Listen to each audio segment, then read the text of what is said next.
पानी में तस्वीर बना सकते हो तुम, पानी में तस्वीर बना सकते हो तुम, कलाम को शमशेर बना सकते हो तुम।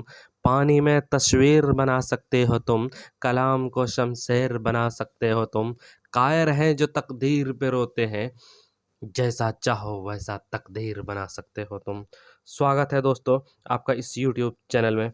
दोस्तों, सीखना और पैसा कमाना हर कोई चाहता है, पर यह कैसे संभव होगा यह बहुत कम लोग जान पाते हैं।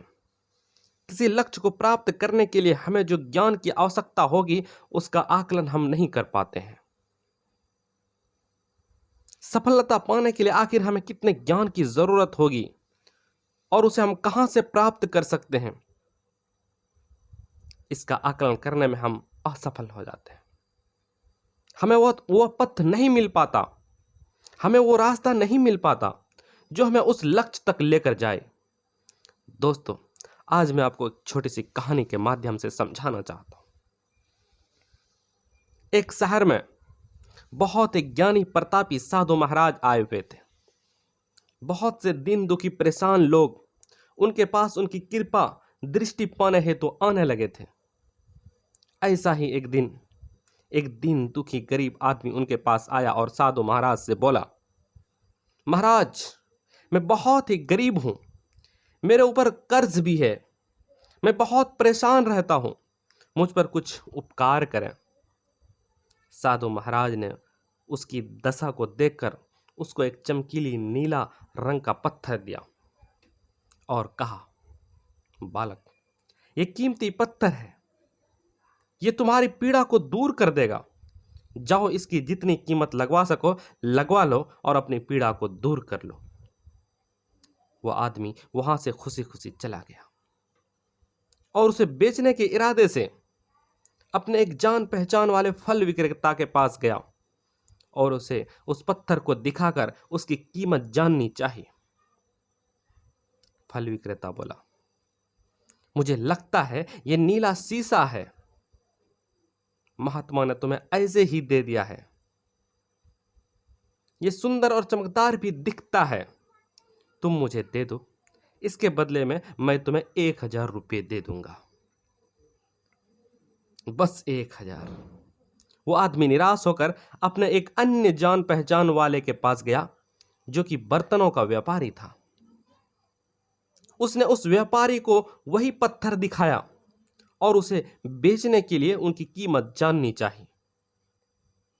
बर्तनों का व्यापारी बोला, यह पत्थर कोई विशेष रत्न है, मैं इसके तुम्हें 10,000 रुपये अभी के अभी दे दूंगा। वो आदमी सोचने लगा, इसकी कीमत और भी अधिक होगी, और यह सोचकर वो वहां से चला गया। उस आदमी ने अब इस पत्थर को अब एक सुनार को दिखाया। सुनार ने उस पत्थर को ध्यान से देखा और बोला, यह पत्थर तो काफी कीमती है, इसके मैं तुम्हें 1,00,000 रुपये तक दे सकता हूं। वो आदमी अब समझ गया था कि यह पत्थर अमूल्य है। उसने सोचा कि क्यों न मैं इसे हीरे के व्यापारी को दिखाऊं। यह सोचकर वो शहर के सबसे बड़े हीरे के व्यापारी के पास गया और उसे वो पत्थर दिखाया। उस हीरे के व्यापारी ने जब वो पत्थर देखा तो देखता रह गया। चौंकाने वाले भाव उसके चेहरे पर स्पष्ट नजर आ रहे थे। उसने उस पत्थर को अपने माथे से लगाया और पूछा, तुम यह कहां से लाए हो? यह तो अमूल्य है, यदि मैं अपनी पूरी संपत्ति भी बेच दूं तो भी इसकी कीमत नहीं चुका सकता। अब वह व्यक्ति सच में उस पत्थर की कीमत को जान गया था। दोस्तों, जैसे उस हीरे की कीमत का सही आकलन एक हीरे के व्यापारी ही कर पाया, ठीक उसी तरह आपका लक्ष्य भी एक अनमोल रत्न है और उसकी कीमत यानी उसको प्राप्त करने का ज्ञान आपको उस रत्न का व्यापारी ही बता पाएगा।